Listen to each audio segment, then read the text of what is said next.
हम आपको 2D पढ़ा चुके हैं ना, अब बारी है 3D की। और हम आपको बताया था शुरू में ही कि 0 डायमेंशनल फिगर क्या होता है, 1 डायमेंशनल फिगर क्या होता है, 2 डायमेंशनल फिगर क्या होता है। अब बारी है किसकी, 3 डायमेंशनल फिगर की। ठीक है, तो अब ऐसी बात है, जब हम बताए थे कि 0 डायमेंशनल फिगर में, ध्यान सुनिएगा, फिर से मैं बता देता हूँ क्या होता है। 0 डायमेंशन क्या होता है, इसमें कुछ ना लंबाई होती है ना चौड़ाई होती है, ना ही क्या होता है ऊंचाई होती है। इसी को 0 डायमेंशनल फिगर कहते हैं। ना लंबाई ना चौड़ाई ना ऊंचाई, सॉरी वहाँ पे भी लिख दूँ, इसको कह देते हैं 0 डायमेंशनल फिगर। अब जब हम जैसे ही आगे बढ़े थे तो आगे आया था आपका 1 डायमेंशनल फिगर। तो इसमें क्या हुआ था जी, केवल लंबाई होती है, ना चौड़ाई होती है, ना ही क्या होता है ऊंचाई होता है, इसलिए 1 डायमेंशनल का ये वो सही है। 2 डायमेंशनल का मतलब क्या बताते हैं, जिसमें लंबाई हो, चौड़ाई हो और ऊंचाई ना हो। अब 3 डायमेंशनल का मतलब होता है कि जिसमें लंबाई भी हो, चौड़ाई भी हो और क्या है ऊंचाई भी हो। यही हो जाएगा 3 डायमेंशनल फिगर, क्योंकि अब हमें यही पढ़ना है। ठीक है, अब हम आगे चलते हैं। जैसे ही आगे चलिएगा, इतना तक आपको समझ में आ रहा है, यहाँ पे देखिएगा लिखा गया है मेंस्ट्रुएशन का 3D त्रिविमीय छत्रमिति, हिंदी में बोलते हैं, इस चैप्टर का नाम है त्रिविमीय छत्रमिति।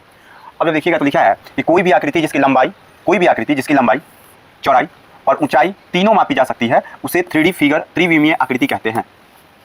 क्या कहते हैं, त्रिविमीय आकृति किसको कहते हैं, जिसमें लंबाई हो, जिसमें चौड़ाई हो और जिसमें ऊंचाई हो, तीनों हो 3D कह देंगे। एक बार आगे चलते हैं। अब एग्जाम्पल बताया कि